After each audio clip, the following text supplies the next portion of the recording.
మరి ఆరోపణలు రావటం అనేది సర్వసాధారణంగా ప్రతి రాజకీయ నాయకుడి పైన ఆరోపణలు వస్తాయి. ఆరోపణలు వచ్చినంత మాత్రాన మీరు రిజైన్ చేయాలని చెప్పడం అనేది సంహౌ అది ఎంత అప్రాప్రియేట్ అనేది ఎవరైతే డిమాండ్ చేస్తున్నారో వాళ్ళే డిసైడ్ చేసుకోవాల్సిన అవసరం ఉంది. ఓకే సార్, చిన్నగా రండి. కన్నా ఎక్కువ లైటింగ్ వచ్చే విధంగా ఏర్పాటు చేయాలని చెప్పి మేయర్ గారి ద్వారా నేను కమిషనర్ గారిని కోరటం జరిగింది. అట్లాగే విశాఖపట్నంలో ఎక్కడ చూసినా గంజాయి బ్యాచ్లు, తర్వాత దొంగతనాలు విపరీతంగా పెరిగిపోవటానికి కారణము లైటింగ్ లేకపోవడం అనేది కూడా ముఖ్యంగా ప్రస్తావించడం. తర్వాత ఏదైతే సీసీ కెమెరాస్ కూడా పెట్టే ప్రయత్నం కూడా చేయాలని చెప్పి విజ్ఞప్తి చేయడము జరిగింది. ఎక్కడ చూసినా స్ట్రే డాగ్స్ విపరీతంగా ఉంటున్నాయి విశాఖపట్నంలో. అది చూడటానికే భయంకరమైన పరిస్థితి కింద తయారవుతుంది. దానిపైన కూడా చర్యలు తీసుకోవాలని చెప్పి చెప్పడం జరిగింది.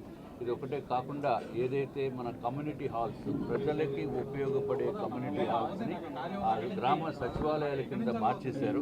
కాబట్టి అవి కూడా ఏమాత్రం అవకాశం ఉన్న గ్రామ సచివాలయాలని బయట ప్రైవేట్ బిల్డింగ్స్లో పెట్టి ఏదైతే సచివాలయం మార్చాలని చెప్పడం జరిగింది. ప్రజలకి అందుబాటులో ఉండేటట్టు కమ్యూనిటీ హాల్స్ని కూడా ఉండేటట్టు చేయవలసిందిగా మేము కోరటము జరిగింది. అట్లాగే ఏదైతే శ్మశాన వాటికల్లో టెండర్స్ పిలిచినప్పుడు కాంట్రాక్టర్స్ ఎవరు కోట్ చేయడం లేదు.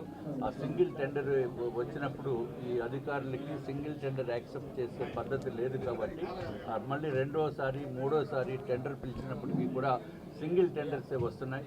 దాని వలన అధికారులు ఎన్నో సంవత్సరాల నుంచి వర్క్స్ అన్ని పెండింగ్ ఉండిపోయిన పరిస్థితి మాకు దృష్టిలో ఉంది.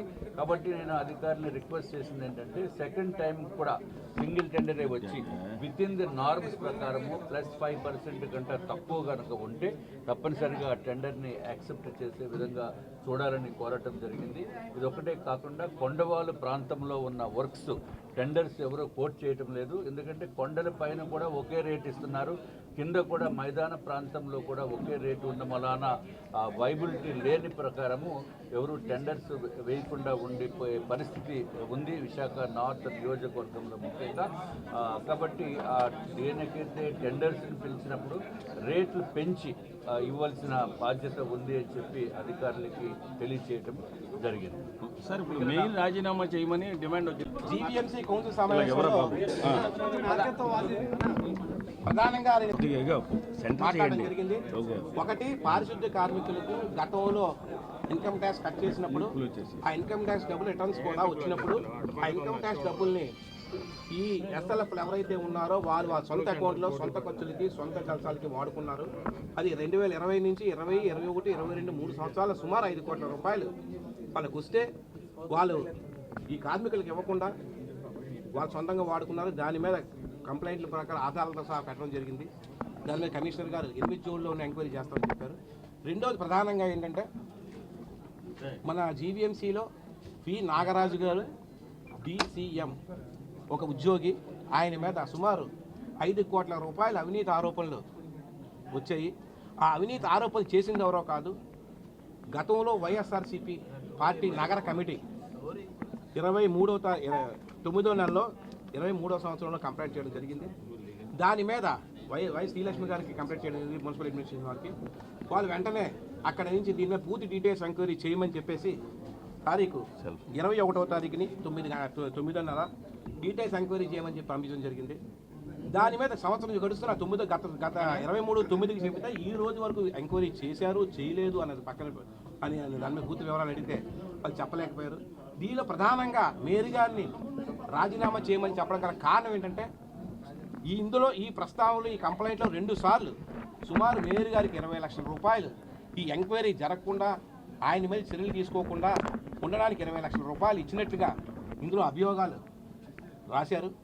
అదేవిధంగా గతంలో కమిషనర్ గారికి 10 లక్షల రూపాయలు, వై శ్రీలక్ష్మి గారికి 10 లక్షల రూపాయలు ఇచ్చినట్లుగా రాశారు. కనుక వీటి మీద ఇంతవరకు ఎంక్వైరీ చేస్తుంటే ఎంక్వైరీ రిపోర్ట్ ఇమ్మన్నాం, వాళ్ళు ఎంక్వైరీ చేసినట్టు లేదు. కనుక ఇప్పుడు ఎంక్వైరీ చేస్తామని చెప్పేసి అన్నారు.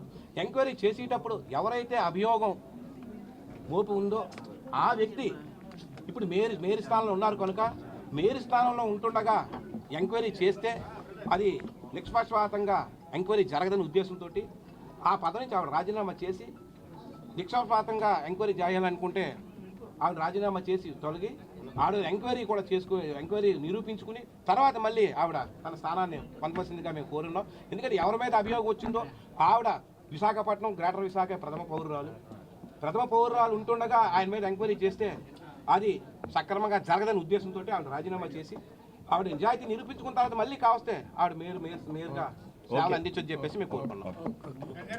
స్టీల్ ప్లాంట్ మూసివేత దిశగా సాగుతుంది. దీని మీద కౌన్సిల్లో ప్రత్యేకంగా ఎజెండా పెట్టి చర్చించి ఒక కమిటీ మేయర్ గారి నాయకత్వంలో రాష్ట్ర ముఖ్యమంత్రి గారిని, డిప్యూటీ ముఖ్యమంత్రి గారిని, అలాగే దేశ ప్రధానమంత్రి గారిని కలిసి దీన్ని విశాఖపట్నం స్టీల్ ప్లాంట్ని శైలిలో కలిపేటటువంటి చర్యలు వేగవంతం చేయాలనేటువంటిది తీర్మానం అనేటువంటిది ఒకటి పెట్టడం అనేటువంటి జరిగింది. అది ఆమోదం కాబోతూ ఉన్నది. రెండవది, విశాఖపట్నంలో ఆస్తి పన్ను తీవ్రంగా పెరిగింది. ప్రజలు భరించలేని స్థితికి వెళ్ళిపోయారు. ఈ నేపథ్యంలో సిపిఎం పార్టీగా మేము తీర్మానం పెట్టాము. ఆస్తి పన్ను తగ్గించేటటువంటిది, క్యాపిటల్ వాల్యూని తగ్గించేటటువంటిది ఓ తీర్మానం పెట్టాము. అది కూడా చర్చకు వస్తూ ఉన్నది. మూడవది, చెత్త పన్ను పూర్తిగా రద్దు చేయాలనేటువంటిది కూడా సిపిఎం పార్టీ మేము పెట్టాం. అది కూడా చర్చకు వచ్చి అది కూడా రద్దు కాబోతూ ఉన్నది. వీటన్నిటితో పాటు కౌన్సిల్లో అవినీతి అనేటువంటి పెద్ద ఎత్తున పెరిగిపోతుంది. ఈ 3.5 సంవత్సరాల కాలంలో అవినీతి అనేటువంటిది సుమారుగా 1000 కోట్ల రూపాయల పైన జరిగింది. అనధికార అవినీతి అయితే 10,000 కోట్ల పైనే ఉంటుంది. కౌన్సిల్ అనేటువంటిది పూర్తిగా అవినీతి. ఈ పార్టీ ఆ పార్టీ అనేది కాదు, అక్రమాలు చేయటంలో, డబ్బు సంపాదించుకోవడంలో కౌన్సిల్ అనేటువంటి ఒక వేదికగా మారటం చాలా ఆందోళన కలిగిస్తూ ఉంది. ప్రజలు ఈ అవినీతికి విసిగి వేలాడిపోతూ ఉన్నారు. అందువల్ల ఇప్పుడైనా ఈ అవినీతి మీద ఒక సమగ్రమైనటువంటి కమిటీ వేసి విచారణ జరపాలనేటువంటి సిపిఎం పార్టీగా మేము డిమాండ్ చేస్తూ ఉన్నాం. ఈ అవినీతి మీద పెద్ద ఎత్తున పోట్లాడటానికి సిపిఎం పార్టీ ఇక నుంచి ఈ ఉద్యమాన్ని మరింత తీవ్రతరం చేస్తాం. పౌర సంస్థల్ని, అనేకమైనటువంటి మేధావులను కలుపుకొని జీవీఎంసీలో జరుగుతున్నటువంటి అవినీతి మీద పెద్ద ఎత్తున పోరాటం చేస్తామనేటువంటిది తెలియజేస్తూ ఉన్నాం.